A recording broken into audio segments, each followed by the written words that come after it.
The Girl Who Played with Fire, karya Stieg Larsson. Prolog. Gadis itu berbaring telentang di atas ranjang besi sempit. Tubuhnya terikat oleh sabuk kulit yang melingkar ketat hingga menyakiti tulang iganya. Di kedua tangannya, melingkar borgol yang dihubungkan oleh rantai dan diikat ke bagian pinggiran ranjang tersebut. Sudah lama ia menghentikan upayanya membebaskan diri dari ikatan tersebut. Ia tidak tidur, hanya matanya yang terpejam. Kalau toh mencoba melek, yang dilihatnya hanya gelap. Satu-satunya terang berasal dari selarik sinar samar-samar yang menyusup dari atas pintu. Rasa tidak enak memenuhi rongga mulutnya. Dan ia sangat mendambakan bisa menyikat gigi.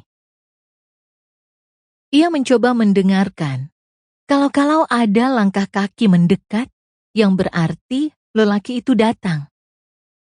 Ia sama sekali tak bisa membayangkan seberapa larut sudah malam itu.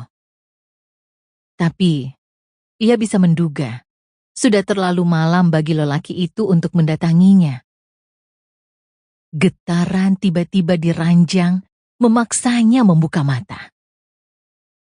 Mungkin mesin atau sesuatu yang lain dinyalakan orang di salah satu bagian gedung itu. Beberapa detik kemudian ia mulai ragu. Jangan-jangan itu hayalannya saja. Satu hari lagi berlalu, pikirnya. Itu adalah hari ke-43 ia ditawan. Hidungnya terasa gatal. Dimiringkannya kepalanya sehingga ia bisa menggosok hidungnya ke bantal. Tubuhnya berkeringat. Udara di dalam ruangan itu sangat tipis dan panas. Ia memakai baju tidur berpotongan sederhana yang berkerut lusuh di belakang tubuhnya.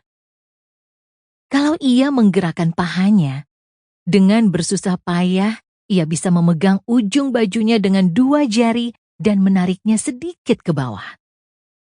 Tapi, ia hanya sanggup menariknya beberapa senti setiap kali.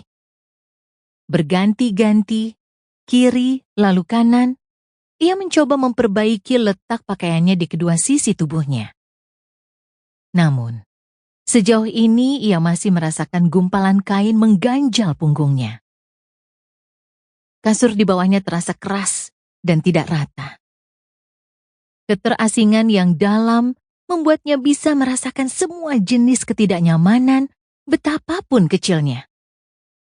Sebenarnya ia bisa cukup leluasa mengubah posisi untuk miring ke salah satu sisi. Hanya saja, kalau ia melakukan itu, salah satu tangan di sisi lain akan tertarik ke belakang tubuhnya dan membuatnya makin tak nyaman.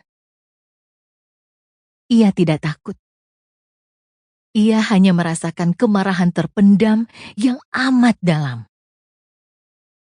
Pada saat yang sama, ia sangat resah oleh berbagai bayangan tentang apa yang akan ia alami nanti. Ia benci dengan segala bentuk ketidakberdayaan. Betapapun ia mencoba berkonsentrasi pada hal lain untuk membunuh waktu dan mengalihkan perhatiannya dari situasi yang dihadapinya saat ini, ketakutan selalu menyelinap diam-diam. Melayang-layang seperti awan gas beracun yang menyusup ke lubang-lubang pori dan membunuhnya perlahan-lahan. Ia tahu, cara paling efektif untuk menjauhkan ketakutan adalah dengan membayangkan sesuatu yang memberinya kekuatan. Jadi, dipejamkannya lagi matanya, membayangkan bau bensin. Lelaki itu duduk di mobil yang kacanya terbuka. Ia berlari ke arah mobil itu, menyiramkan bensin melalui jendela yang terbuka, dan menyalakan korek. Hanya sekejap mata, api telah berkobar hebat. Lelaki itu menggeliat-geliat kesakitan, dan ia bisa mendengar teriakan ketakutan dan kepedihannya.